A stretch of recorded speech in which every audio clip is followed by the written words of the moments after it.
Bon, ben c'est une première. On a quelque chose de le fun. C'est l'idée de Mr. White, faut le dire. Donc, mais c'est drôle, c'est son idée, mais il nous a pas fait de thème encore. Donc, ça va venir, j'imagine. T'as pas le droit de prendre le AI, sinon tu vas te le faire dire. Donc, si tu fais un thème, faut que tu le fasses avec tes guitares, ta batterie toi-même, tes voix. Faut que tu chantes à cappella. Faut que tu chantes tes choses. Donc, ce qu'on fait, c'est que c'est un radio pirate Yann et Frank spécial. Retour de Frank. Frank, t'es salué, content de te voir. Yes. Même chose aussi pour Yann, qu'on n'a pas vu depuis une couple de semaines. Je pense qu'il était occupé pas mal. Oui. Donc, les boys, c'est fun. On va pouvoir jaser. Jerry est là. Mr. White va mettre son grain de sel, c'est sûr. Puis, dans les choses que je veux vous garrocher, c'est que je vais vous garrocher plein de sujets qu'on parle depuis la fin de semaine, puis le début de la semaine. On va essayer de refaire... tu sais, souvent, nos sujets, ils évoluent. Notre thinking évolue avec la semaine. Puis, un des premiers sujets que je voulais vous parler, c'est l'histoire de Zuckerberg. OK? Je veux voir comment... Parce qu'il y a vraiment deux écoles de pensée. Hein. Il y en a qui... tu sais, je l'ai vu par les pirates, parce que moi, j'ai eu... le chemin que j'ai pris, c'est on est en train de gagner Zuki, qui est en train de devenir le nouveau Elon Musk. Donc, Elon Musk est en train de donner confiance aux gens de Silicon Valley, d'arrêter toutes les affaires sur lesquelles ils sont depuis à peu près une vingtaine d'années et de prioriser des choses de base, des valeurs essentielles comme la liberté, puis pas se faire dicter par qui que ce soit, qu'est-ce qui est bon et pas bon, etc., etc. Donc, Elon Musk, ça a été notre révélation depuis, je dirais, 2 ans à peu près. Et Zuki, qui a un chemin un peu pareil, commence à faire des arts martiaux, a été impressionné par l'histoire de Trump quand Trump a eu une balle puis qu'il l'a vu se lever, il a dit qu'il avait été badass. Mm-hmm. Et là, il arrive cette affaire-là, from nowhere un peu, là il avoue, je pense que c'est le premier point. Puis je ne dis pas qu'il va backer Trump, je vous dis juste que dans l'avenir, j'ai l'impression qu'on aura plus un Zuckerberg... proche de Elon Musk, un gars avec un hoodie qui est très tranquille dans son coin. J'ai comme l'impression qu'il est en train de maturer. Frank ou Yann, garde, c'est up to you, lequel va y aller en premier? Ben, on l'a vu avec la petite entrevue de Vivek Ramaswamy qui est sortie sur les réseaux sociaux, que finalement, ça se trame depuis un petit bout de temps dans la tête de Zuckerberg, puis on a l'impression justement que Vivek l'a shaké un peu au combat d'UFC qui a discuté. Ouais. Grosso modo, Vivek se ramasse juste à côté de Zuki dans un combat de UFC. C'est un addon, c'est une lock qui commence à jaser. Puis à un moment donné, Vivek le questionne sa liberté d'expression. Puis il shake Zuckerberg à ce moment-là quand même. Puis Zuckerberg finit par lui répondre. Il dit « Écoute, je suis plus pro-liberté d'expression que les gens pensent. » C'est juste que quand c'est arrivé la COVID, quand c'est arrivé les histoires avec Hunter Biden, tout ça, on a eu de la pression de la Maison-Blanche. Ben oui. Puis on a shaké des genoux, puis on a plié. Puis Vivek lui explique, il dit... Ça, c'est pas sorti après coup. Le podcast est fait il y a quelque temps, mais Vivek lui dit, écoute, si un jour t'arrives, puis tu fais juste t'expliquer, t'excuser, puis tu own your mistake devant l'Amérique au complet, je pense que les gens sont capables de te pardonner. Fait que Vivek a réellement joué dans la tête. Ben oui, le shaké. À Zuckerberg, puis ça a donné, je pense, la lettre qu'on a vue hier, ou récemment. Mais y a-tu un lien, je sais pas, Frank, y a-tu UFC, ou Yann, y a-tu un des deux qui est UFC dans... Je l'étais. Tu l'étais, OK. Ouais, mais il y a peut-être un lien. Depuis qu'il s'entraîne, il a changé. Là, ouais. Il s'entraîne 13 arts martiaux. Donc, les arts martiaux amènent vers le UFC. Cette crowd-là est particulière. C'est une crowd très pro-Trump, très conservatrice de droite. On le voit quand Trump rentre quelque part. Donc, il se tient avec du monde différent, probablement, qu'avec qui il était avant à Silicon Valley, avec une gang de nerds de gauche très liberals. Il y a peut-être un changement dans sa vie aussi. Il y a peut-être quelque chose qui fait que... Mais est-ce que tu vois ça, Frank, comme étant... Il y en a qui le traitent de traître. Est-ce que tu es positif comme moi dans le sens que tu vois ça comme un nouveau cheminement qui va juste être bon de voir que X, maintenant peut-être Facebook, est de plus en plus neutre, défendre la liberté d'expression et faire un finger aux différents gouvernements qui vont arriver et qui vont essayer de... patenter les réseaux sociaux pour qu'on ait juste une forme d'information et que l'autre ne paraisse jamais. Est-ce que tu vois ça positivement? Ben, je vois ça assez positivement aussi. Puis c'est l'affaire avec Vivek, tout ce que ça nous montre, c'est que et finalement, le gars est en train un peu de s'auto-red pill. Le gars, Oui, c'est du red pill. Oh oui, carrément. C'est ça, le gars est en train de se réveiller comme lui-même parce que à un moment donné, je pense qu'un peu tout le monde qui est pour la censure l'est un peu naïvement, tu sais. Mais c'est pour le bien, c'est pour lutter contre la désinformation. Ouais. Puis ils sont un peu naïvement. Là, maintenant, puis on l'avait déjà vu, ça, les gens qui suivent le podcast de Joe Rogan, il y a comme une évolution dans le discours. C'est ça qu'on faisait jouer dans notre show qui est sorti hier là, pour le monde qui écoute en ce moment. Là. Mais ce qu'on faisait jouer, c'est quand Zuckerberg est passé à Rogan, il y a 2 ans, 1 an et demi, 2 ans. OK, c'est si loin que ça? Ben, OK, je pense l'histoire qu'il qu'il raconte, mois. c'est pas tout à fait l'histoire qu'on sait aujourd'hui. Il dit... Mais il est pas loin. Il est pas loin, mais il dit, le FBI est venu, ils nous ont mis en garde que certaines informations pourraient être générées par des bots russes et des agents de l'étranger. Fait qu'ils nous ont dit, faites attention à ce que vous diffusez ou si vous permettez sur leur plateforme. Mais si tu compares avec la lettre qui est sortie il y a une couple de jours, c'est pas le FBI nous a dit faites attention. C'est, et je cite textuellement ce qui est écrit, des hauts placés de l'administration Biden. Ça, en termes québécois, c'est Martin Koskinen qui appelle. Oui, c'est ça. Tu sais, c'est l'autre, là, face de Puma. Oui. C'est un de cette gang-là qui appelle, puis il dit là, tu vas barrer ce contenu-là qui est relié au fils du président, puis à la COVID. Et l'autre élément, moi, que je rajouterais, qui n'est pas dans le propos de Zuckerberg, mais on en parlait aussi, c'est tout ce qui avait rapport avec l'Ukraine. Rappelez-vous, au début de la guerre en Ukraine, le simple fait d'écrire le mot Ukraine sur Facebook, c'était démonétisé. Ta vidéo, souvent, je suis suivi par 25 000 personnes, il y a 33 personnes qui l'ont vu. Oui, c'est ça. Et il l'a avoué lui-même. Et il l'a avoué lui-même, Zuckerberg, que c'était pas. Eux autres, la technique était comme plus subtile un peu que Twitter. Twitter, c'est carrément, ils fermaient des comptes. Oui. Facebook, c'était plus le shadow ban qu'on appelle dans le langage, c'est qui s'arrange pour que ton stock est là, mais personne ne le voit. C'est ça. Tu peux le partager, tu peux l'écrire, tu peux publier, mais personne ne le voit. Mais en bout de ligne, ils ont quand même supprimé 20 millions de publications. Là. C'est énorme. C'est incroyable comme chose. L'histoire du lab. L'histoire du lab, c'est la plus célèbre. Là. Mais tu sais, de voir que Hunter Biden, il l'avoue, de voir qu'il y a eu de la pression, même pour enlever des choses humoristiques, des mimes. OK? Il y a des mimes. La Maison-Blanche mettait disait tel mime, il faut l'enlever. Donc, il y avait un canal direct entre l'équipe qui nettoyait Facebook et la Maison-Blanche. Puis tu sais, si tu reprends Zuki début des années 2010, quand Facebook commence à avoir du succès et n'est absolument pas la compagnie multimilliardaire qu'elle est aujourd'hui, probablement que dans son idéal, il ne s'est jamais imaginé comme étant quelqu'un qui allait censurer. Non. Il s'est toujours imaginé comme quelqu'un qui, au contraire, donnait le porte-voix au public puis démocratisait la possibilité de s'exprimer. Donc, à un moment donné, il s'est enfoncé dans le gouffre de se plier devant le gouvernement, de faire leur volonté. Et ça a été long avant de se réveiller, mais le réveil est venu. Puis oui, ce réveil-là a été facilité par Elon Musk parce que Elon Musk a prouvé que si tu favorisais la liberté d'expression, il y avait réellement une possibilité d'aller faire de l'argent à un endroit où est-ce que c'était carrément impossible dans le passé.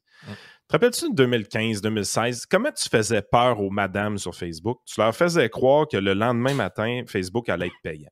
Oui. Et ça, c'était le pire drame de leur vie possible. C'est vrai, pareil. Ils freakaient bien raide. Tout le monde partage à tout le monde et ton avatar deviendra bleu. Fait que tu sais, c'était tout le temps pour faire peur au monde. Hey, demain, là, si tu fais pas de pression sur Facebook, là, si tu copies-colles pas ce message-là, le Facebook va devenir payant. Tu sais, c'était un peu ridicule.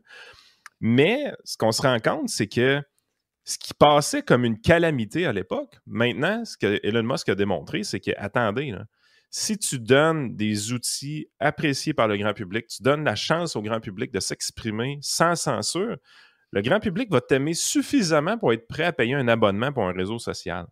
Hey, as-tu pensé la quantité d'argent qu'il y a à faire avec ça? Mais ça... On ne peut pas le savoir aujourd'hui qu'est-ce qui se passe réellement avec Twitter ou X parce que la compagnie n'est pas publique.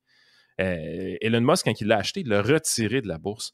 Mais si on pouvait voir encore, moi, je pense qu'on ferait le saut que la petite compagnie à 44 milliards achetée par Elon Musk, je pense qu'aujourd'hui, elle ne vaut pas 44 milliards. Je pense qu'elle vaut dans le coin pas mal plus de 400-500 milliards. Je ne serais pas surpris. Parce que maintenant, ils sont capables de ramasser de l'argent avec des abonnements. Puis une des raisons pourquoi les gens sont prêts à payer l'abonnement, c'est pour enlever la publicité de la plateforme. C'est un miracle financier de monétisation pour les plateformes, ce que Elon Musk a fait. C'est sûr qu'un Zuckerberg regarde ça, il dit, OK, lui, il a du succès, mais il n'y a pas de succès juste parce qu'il a dit on peut monétiser 8$ par mois demain matin un crochet bleu. Il y a du succès parce que les gens se sentent libres de s'exprimer sur sa plateforme. Fait que tranquillement, pas vite, il se trempe les orteils et puis il s'en va dans cette direction-là. C'est vraiment bon ce qui s'est passé. Tu as vu l'histoire du staff aussi, là. Tu sais, quand Musk est arrivé, puis il a dit on va mettre dehors tous ceux qui jouent au ping-pong, tout ça, puis ils ont layout, je ne sais plus combien de pourcentage ils ont mis des milliers. Des milliers, mais c'est passé un peu dans le beurre, mais Facebook a fait pareil. Quelques mois après. Là. Facebook a fait pareil, Google a fait pareil, tout le monde a fait. Tout le monde a utilisé la patente à Trump pour faire son nettoyage après. Ben oui, il était un leader là-dedans. C'est quoi le lien?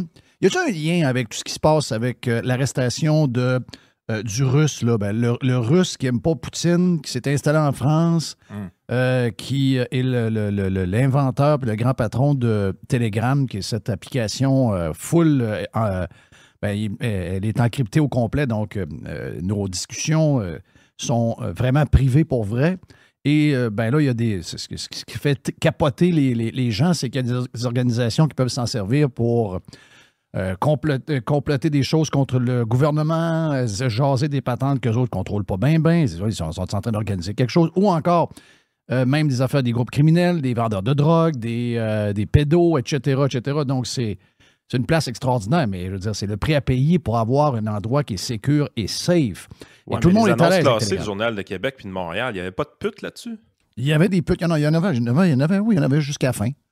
Il y avait des putes à peine un peu plus de 18 ans. Très discrète, se déplace propre. Oui, exact. Ben oui. Tout le monde a compris qu'elle vient faire le ménage à ce madame-là. C'est sûr qu'il y a un lien entre les deux, puis le lien, c'est un peu... Je ne sais pas si vous avez suivi l'histoire de la gang de fêlés de l'Union européenne avec le gars que Musk n'arrête pas de se pogner avec, le Thierry Breton. Thierry Breton.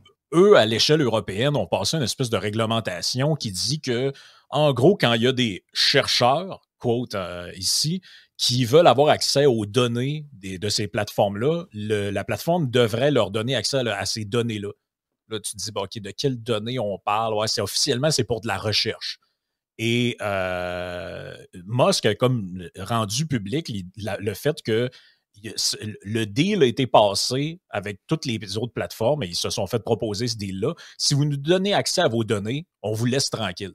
On va arrêter de vous gosser, là, mais on vous laisse tranquille. Musk a dit, les autres plateformes ont accepté le deal. Nous autres, on a dit, mange la marde. C'est un peu ça qui est arrivé. Et depuis, le gars est sur le dos à Musk depuis ce temps-là. Le lien avec l'histoire du gars de Telegram, c'est que lui aussi refusé à plusieurs reprises de collaborer avec l'Union européenne, la justice française pour des cas similaires. Et là, on dit qu'il est complice de diffusion de matériel pédocriminel ou je ne sais pas trop. Mais c'est parce que, comme je disais avec Yann, il y a une couple de jours quand on en parlait. Mais s'il y a ça, Zuckerberg va être mis en dedans aussi, parce qu'il y en a des groupes sur Facebook. Ben oui. Puis toutes les autres, c'était ça mon point, c'est que quand est-ce que le gars de Snapchat se fait arrêter? Snapchat, là, c'est le royaume des dick pics, puis des...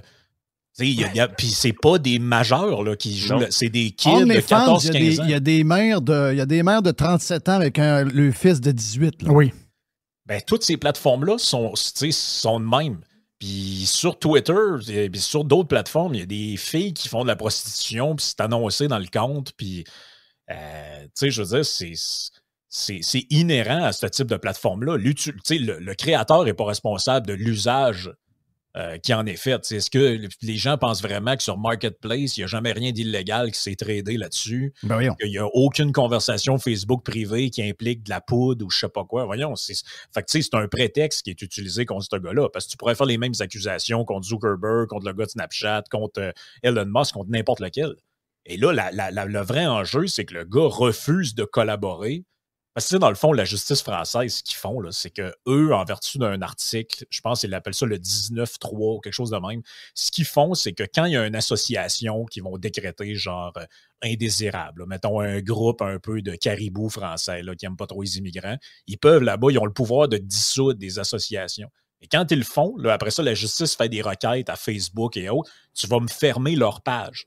Ferme la page Facebook de ce groupe-là qui a été dissous, déclaré comme illégal, mettons. C'est comme si au Québec, tu avais le logo qui disait on a dissous la meute, Storm Alliance, tu me fermes les comptes. Puis le gars de Telegram lui a dit nous autres, on ne s'occupe pas de ça. Les gens, ils ont leurs comptes, ils ont leurs affaires, on n'a pas à gérer ça. Fait que là, tu as des gens qui ont encore des pages Telegram, tout ça. Fait que là, l'histoire, c'est qu'ils refusent de collaborer avec les autorités. Puis n'oubliez pas, les Français dans la magistrature, c'est pas comme le Québec. On a des racines françaises, c'est vrai, mais on a des racines britanniques aussi. Les Français sont très louches dans leur système judiciaire. Il y a c'est pas à l'envers ce que Jerry me disait cette semaine. C'est la garde à vue en partant. Là. C'est la garde à vue en partant. Les magistrats, là, les juges, autrement dit, dans le système français, plusieurs font partie d'un syndicat. Le syndicat des magistrats, vous lirez là-dessus, c'est malade. Là. Ce syndicat-là est très, très, très à gauche, puis il y a quelque chose comme 65 à 70% des juges qui en font partie. Ouais. Je veux dire, c'est... Dans quel monde ils vivent? Si on pensait juste un juge canadien qui agirait de cette manière-là, qui s'implique dans un syndicat, puis que ce syndicat-là soit très à gauche, puis qui même pourrait aller jusqu'à recommander de voter, par exemple, pour un parti politique, pensez-y 2 secondes, vous dites, dans quel monde on vit? Le pouvoir judiciaire doit être séparé de l'exécutif, du législatif. Ça ne doit pas mixer comme ça. Ils ne doivent pas s'impliquer au niveau politique, les juges. Mais en France, ils le font, puis sans gêne. Là. Fait que, tu sais, à un moment donné, tu es là, tu te dis, qu'est-ce qui se passe avec la France? Puis moi, ce qui me trouble, c'est que des tatas comme Legault passent leur vie à regarder ce que les Français font, puis essayent d'appliquer ça ici. Exact. Je veux dire, il ne faut pas aller. Mais j'espère qu'il n'a pas été voir les commentaires sous les 2 posts anglais et français de Macron cette semaine, parce que d'après moi, il n'en ferait pas un de même. Il s'est fait ramasser en tabarnache. Quel pas bon, tu sais. Quel pas bon. Quand tu as un politicien, tu sais, je veux dire, il n'y a pas personne qui le conseille à ce gars-là. Tu sais, occupe-toi de former ton gouvernement. Ça fait 2 mois qu'il essaie de trouver un premier ministre. Occupe-toi de ça, puis laisse faire Dourov, pas tant de choses. Le gars, il se dépêche d'aller dire sur Twitter « Hey, en passant, c'est pas politique. » Non. Voyons. Je veux dire, tout le monde a compris qu'il fallait que tu comprennes l'inverse. Oui, exact. Ça, c'est comme quand un gars arrive et dit « Hey, là, honnêtement, moi, je suis pas menteur. » Ouais. Moi, je ressens pas le besoin de dire à tous les phrases que je suis pas menteur. Non. Je sais pas vous autres, là. Quelqu'un qui dit « Moi, en tout cas, je suis pas menteur. » je sais pas. Le gars, il se dépêche d'arriver. Hey, non, c'était pas politique. Voyons. J'ai un autre sujet pour vous autres. Je veux vous amener un peu sur un genre de bilan de ce qui se passe depuis... écoute, ça fait longtemps qu'on ne s'est pas parlé, Yann, pour toutes sortes de raisons. Je pense que ça fait 2 semaines ou à peu près. Puis on dirait que c'est une éternité. Frank, ça fait encore plus longtemps. Puis on regarde un peu ce qui se passe avec la politique américaine, tout le drama, le soap alentour de ça. Les histoires de Kamala Harris cachées, qui ne parle pas trop, mais qui nous annonce quelques affaires, des affaires économiques très à gauche, mais de temps en temps, ça va piger dans le programme de Trump. Voyez quoi comme parce qu'on sent une genre de... Dans les sondages, on sent une accalmie. Moi, je savais qu'il y allait avoir une accalmie parce qu'à un moment donné, les gens, surtout dans l'époque d'aujourd'hui, les gens, c'est comme des modes très rapides. Et là, on sent une petite accalmie, on sent qu'il y a quelques États clés où ce que Trump a repris le contrôle par 1%, c'est très serré. Est-ce qu'elle va finir par l'échapper ou elle va être capable de garder cette campagne-là très isolée, très cachée? Là, je sais qu'il y aura le débat, c'est prévu. Elle n'a pas eu les choses qu'elle voulait avoir pour essayer d'avoir le contrôle sur son discours avec les notes puis les questions auparavant. Donc, est-ce qu'elle va être capable de tenir cette aire d'aller-là, de genre de la coqueluche politique de l'heure? Les Québécois sont en amour avec elle. 72% des Québécois voteraient pour Kamala Harris. Est-ce que ça va tenir, ça, pour les Américains?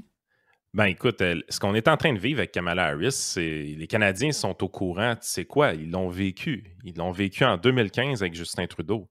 On essaie, je ne sais pas si c'est volontaire du côté de Harris, mais on essaie carrément de copier le modèle de campagne de Justin Trudeau. On a fait élire un premier ministre avec un nom, avec des selfies, puis avec des médias achetés.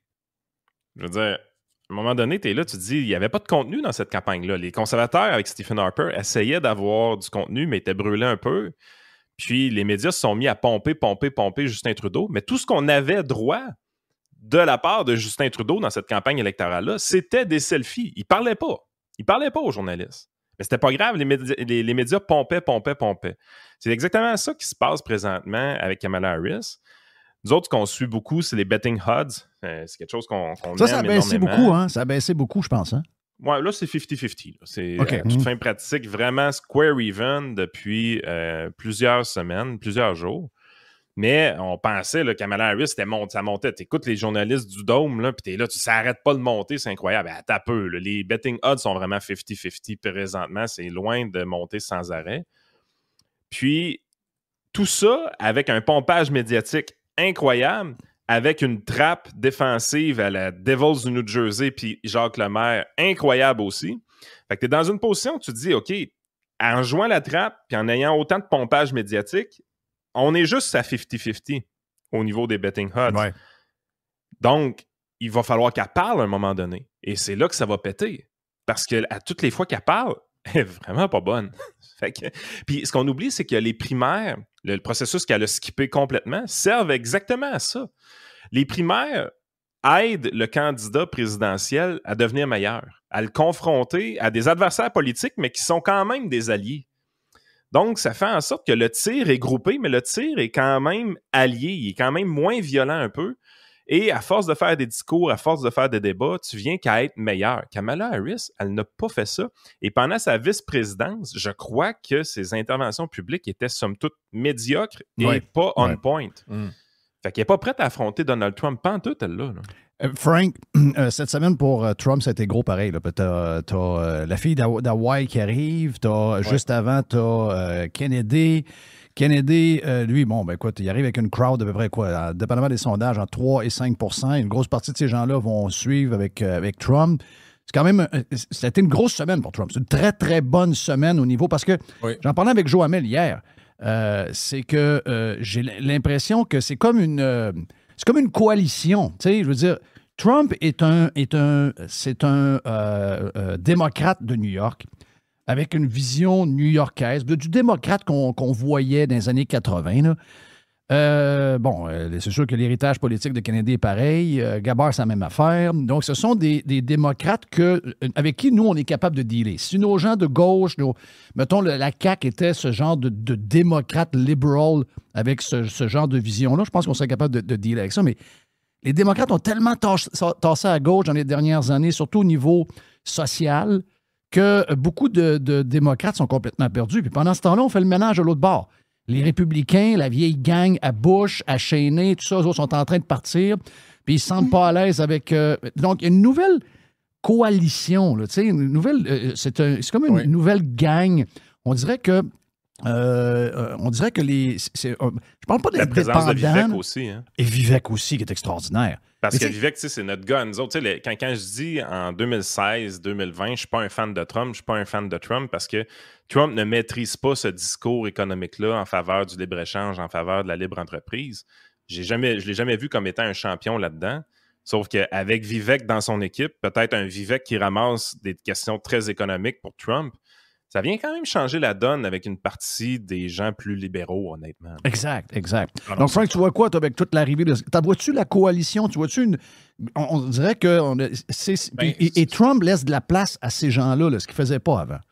Non, ben c'est un Donald Trump qui est quand même... C'est drôle parce que personne... Dans les médias, il y a une construction d'une réalité qui est carrément alternative. C'est fou quand tu regardes ça. Tu te dis, là, ils nous font des articles, des présentations pour dire, là, regardez comment Kamala, elle rassemble tout ça. Puis là, tu te dis, ben moi, ce que je vois, c'est plein d'anciens démocrates qui sont rendus avec Trump. Là. Oui. RFK, c'est un démocrate. Tulsi Gabbard, c'est un démocrate. J.D. Vance, son colistier, à part le fait qu'il est pro-vie, qui fait probablement c'est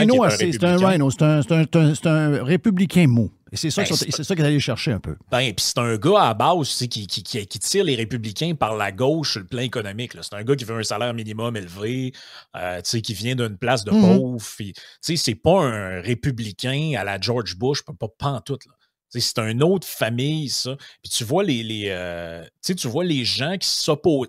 Trump a moins d'opposants qu'il y en avait en 2016. En 2016, il y avait l'establishment du parti ne voulait rien savoir de lui. Là, ça a été remplacé beaucoup par des gens proches de lui. Puis, tu sais, même Nikki Haley a fini par rentrer dans l'arène. Fait que c'est un gars qui, alors que de l'autre bord, c'est rempli de gens qui te disent qu'ils ont voté Biden en 2020 ou Hillary en 2016, puis là, ils savent plus trop, ils sont peut-être rendus du bord de Trump. Fait qu'il y a un narratif là-dedans qui est complètement fucké. Là. Puis tu sais, Donald Trump est beaucoup moins abrasif qu'il l'était en 2016 ou en 2020. Moi, je le trouve assez soft, en fait. Puis ça, c'est... La stratégie des démocrates là-dessus et des médias est très mauvaise parce que quand tu mets la barre très haute ou très basse selon le point de vue d'où tu te mets, c'est dangereux que ça peut produire l'effet inverse. Ce que je veux dire par là, c'est, là, on nous a dit que Kamala Harris est écœurante, c'est la meilleure, elle écoute, elle rassemble, elle est souriante, tout ça. Ouais, mais là, vous mettez la barre haute, les amis. Ça, le danger, c'est que quand les gens vont avoir pour de vrai, ils vont dire, OK, c'est cette idiote-là qu'on vient de me dire que depuis un mois qu'elle est bonne de même. Parce qu'elle n'est pas bonne pantoute. Là. Et l'inverse avec Trump, c'est il présente comme le gars qui va mettre fin à la démocratie, un dictateur, tout ça, mais ceux qui ont regardé le premier débat avec Biden, finalement, tu te dis, écoute, non, il n'est pas si pire que ça. C'est ça le danger de faire de la diabolisation. Moi, j'ai le feeling que je sais qu'on ne pourra pas le faire avec Trump parce que c'est une question de perception. Puis ils ont réussi à étiqueter, puis surtout avec toutes les histoires qu'ils ont réussi à rajouter avec... les patentes de fraude, etc. Toutes des affaires qui ont été collées pour lui pour qu'on puisse l'étiqueter facilement. Là. Donc, une fois ça fait, je veux dire, même si tu dis à quelqu'un, moi j'aime Trump, puis lui, il écoute la TV, la LCN, qui dit à tous les jours que Trump est un gros cave, tu ne réussiras pas à le convaincre. Mais pour les gens qui sont encore capables de suivre, là, puis ils regardent ça, puis ils disent, il y en a qui espéraient que le Parti démocrate revienne au centre, surtout au niveau des valeurs, surtout au niveau du paquet d'affaires, puis aussi au niveau de leur programme qui est de plus en plus hyper socialiste, quasiment aux portes du communisme pour les Américains. Et tu vas dire, OK, ils vont s'en aller vers le centre. Mais finalement, c'est Trump et les républicains qui sont au centre. Oui, exactement. Puis il ne faut jamais oublier aussi comment fonctionne l'électeur.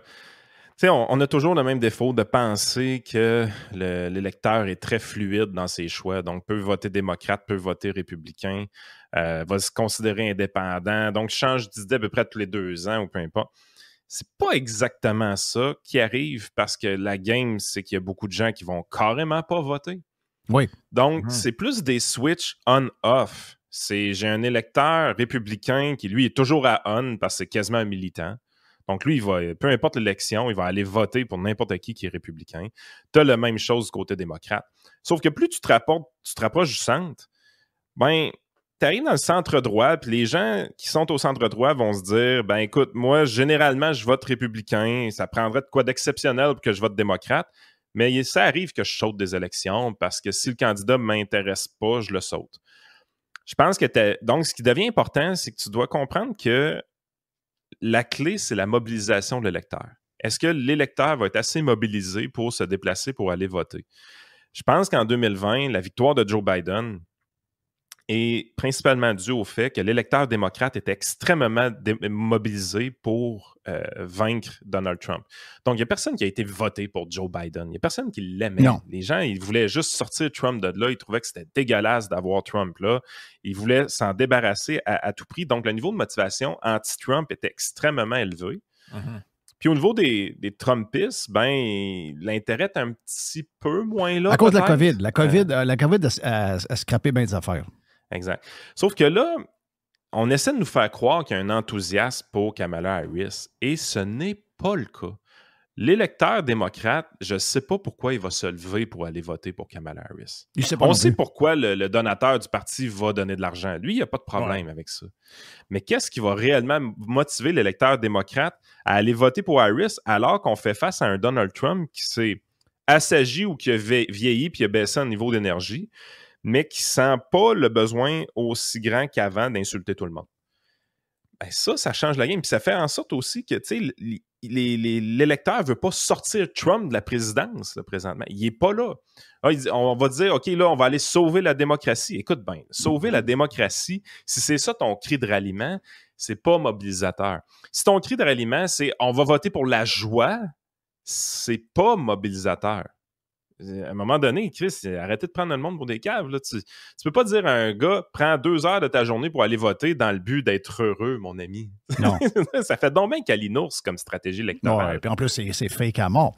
C'est fake à mort. Ils passent le réunion dans les arénas à juste bitcher, puis ils ont fait toute la convention des démocrates à Chicago, c'était ça pendant 4 jours. Ils jouent au Calino, mais d'abord, c'est des guerriers, c'est des gens qui veulent aller à la guerre, ils semblent être les alliés de l'industrie. Et dans la convention, ils ont gaffé aussi, hein, parce que Michelle Obama, là, elle a outshiné Kamala Harris aller-retour. Là. Oui. Tu sais, à un moment donné, tu es là, tu te dis comment tu fais pour mettre en valeur ta candidate en lui mettant des gens plus compétents d'en face? Ben oui, c'est ça qui est arrivé. Hey, c'est une première, OK, la première de Yann et Frank. Frank de retour du côté de Radio Pirate. On est bien content de revoir les boys. Yann était toujours là avec nous autres. Donc, le jeudi maintenant, en plus de Gilles Parent, on a un petit bout de fun avec Yann et Frank. Et on a plus de Yann et Frank avec la gang de pirates sur la version Prime. Si vous en voulez plus, allez vous abonner maintenant.